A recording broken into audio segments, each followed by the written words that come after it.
My name is Mwibey, and I'm 21 years old, and I'm from Congo, DRC.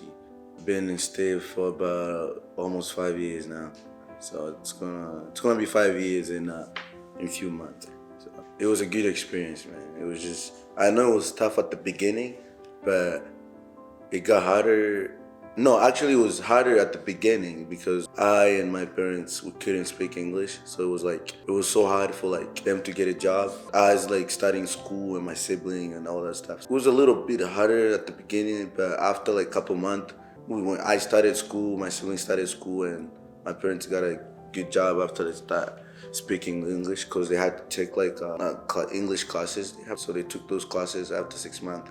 It was good, and now it's pretty good, man. At the beginning it was harder, but now it's the best, man. Actually, we didn't move in state. We came straight to Idaho because my dad has one of his friend. He's the one that like made us come to Idaho. We were not actually coming to Idaho. We were going to Missouri. That's where we were going. But he's a friend of my dad, so he was like, "Hey, you guys should come to Idaho. Idaho is a good state, especially for kids going to school." And it's true, Idaho is a good state. Like what I said at the beginning, it was so hard. Like everything, like especially like going to stores, like to get someone to drive you to Walmart or Winco anywhere to get food. It was harder. But finding friends, actually when I started school, I didn't have that much Africans, especially like my Babembe people, because I'm like really close to my Babembe people and stuff. So that school didn't have that much Babembe people at that time. It was quite harder, but after I get in my junior year, that's when like many people start coming to US. And then I started, making friends, and everything started getting easier and easier every day. My people are Congolese, man. My parents are Congolese, like 100% Congolese, but we have those languages that we speak. Like it's Congo, but they have like different languages and traditions and stuff. But my parents are from Congo, but they speak Kibembe mostly, and Congolese, obviously, they speak French and and Lingala and all that stuff. But my parents don't speak Lingala at all. I wish though.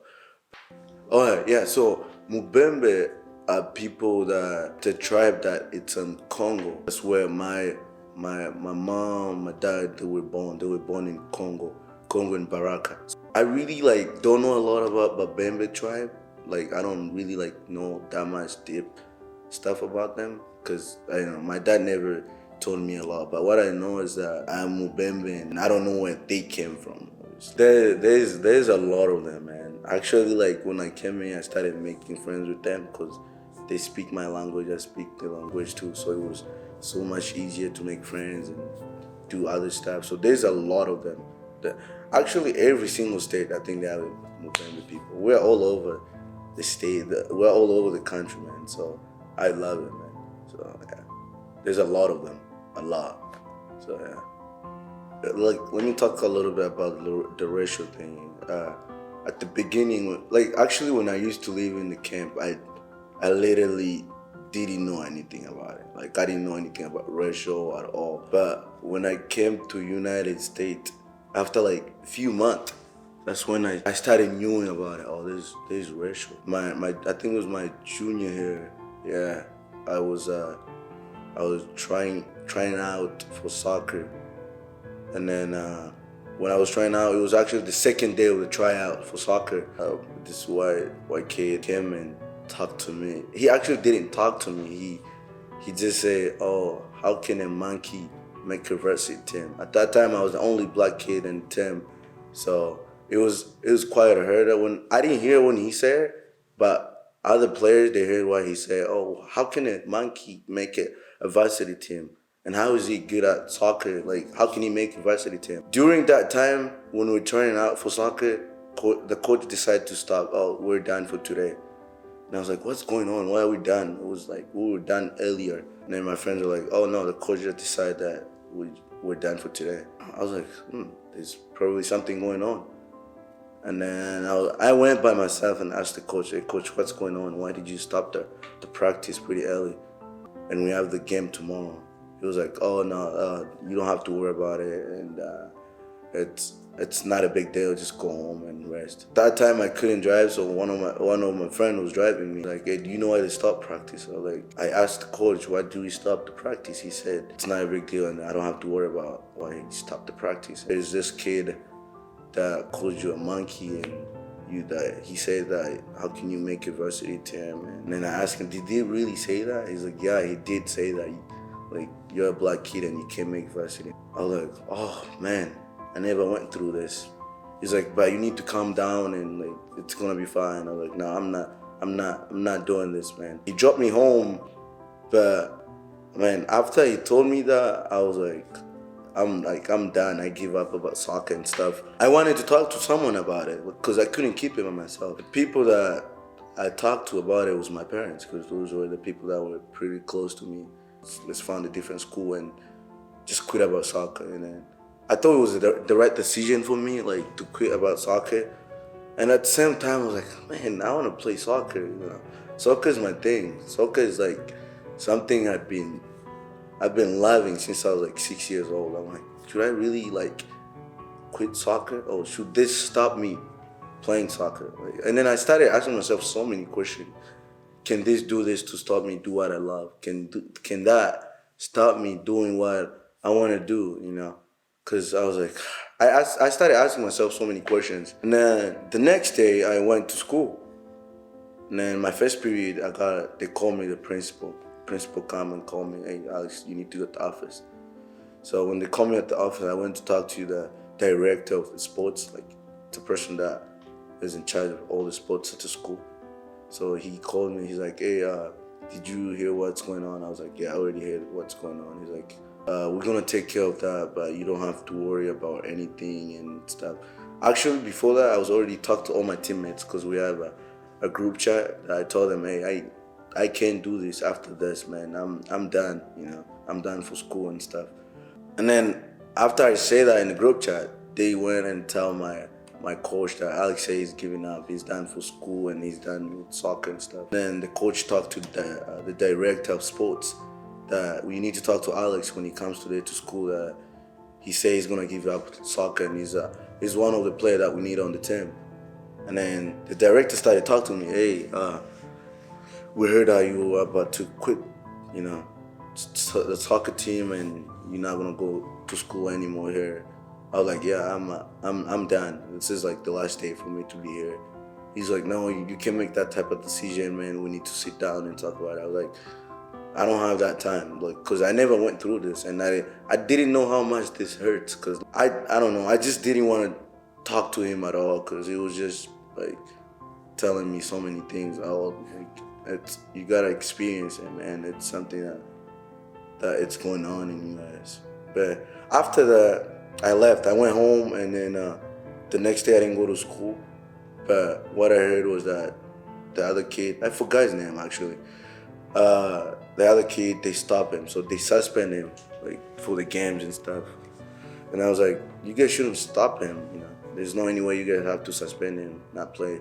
Let him play. You know, I'm gonna step back. I'm not gonna play anymore. Coach started calling me and texting me. I was like, what should I do? And I went and talked to my parents again. My parents were like, just go play soccer. Just go and have fun, you know, and just forget about it and just go and play for your team. And I decided to go play for my team. And that was what I went through about the ratio. But after that, I never worried about anything. Even anybody call me animal names or anything, I don't really take it personal at all, because like it's something that I've already went through, and it's something that everyone need to just experience it. It's gonna happen anywhere, even in the store, on the street. Someone can call you names, bro. Like, it's just, you gotta take it, you know. But it was just experience, man. Like, but we're strong, you know. It's not that just like people call us animal names. It doesn't mean that I will change my skin because of that. No, I will stay the person who I am. You know, I was born black, I grew up black, and this is my skin, and I'm proud of that. Everyone should be proud of their skin, because I'm proud of who I am. You know, So the skin is proud, man. I'm proud of my skin. So yeah. Education, man. The school, the teachers, especially like I didn't speak English, so the teachers were people that were able to help me the most, and that's the most thing that I always appreciate about the teachers, man. They do amazing job. It's safe, man. Like Boise is like the safest state to ever seen, and it's other state they can do crazy stuff, but here in Boise, nah, I never seen any like crazy thing that's going on. So Boise is just a safe state, man. Like I'm glad I came to Boise. You can do anything here, like everything, like everyone is minding their own business. Yeah, like what I say, yeah. There's some people that are really welcoming, and I feel welcome too when someone talks to me like that. Hey, welcome to our city, man. This is a lovely city. We'd love to have you here. And I feel happy, man. When someone tell me that, I like that thing make my day, bro. Trust me. It's like I feel so much happier. Just, oh man, I can't believe that person just told me that. Like, ask me those type of questions. Where you from? Do you love it here? Like, I love those type of questions because it makes me feel like we're coming. Idaho is home. This is our city. Boise is our city. So yeah. Yes, I have met church Somalis, Ethiopian, Rwandese, so many different people from different countries. Yes, I've met them, and we have shared so many experiences, and it's great, to meet people, especially who came from like Africa, West Africa, South Africa, and all that stuff. So yeah, I know that the Idaho is like I think it's like the fifth, the second, I don't know, the ratio. I think we should stop that. We shouldn't be like the first or on the top five. Idaho is like the worst state about ratio and stuff. Idaho shouldn't be that. Like Idaho should be like it's a peaceful state. People are like, oh, I want to go to Idaho because it's peace, it's safe. Those are the things that Idaho should be known of. You know what I mean? Like the state shouldn't be known about racial or discrimination. No, the state should be known about positive things.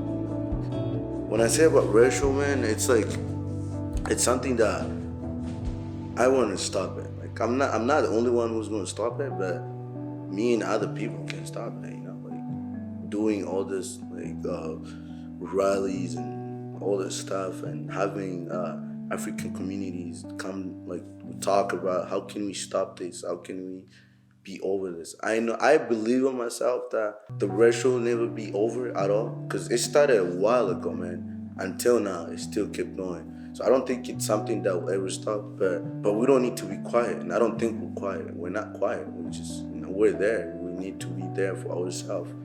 And I have a club at CWI, because that's where I go to school. I have a Black Lives Matter club. All we do is just to spread, tell the people that we matter, and Black Lives Matter every day.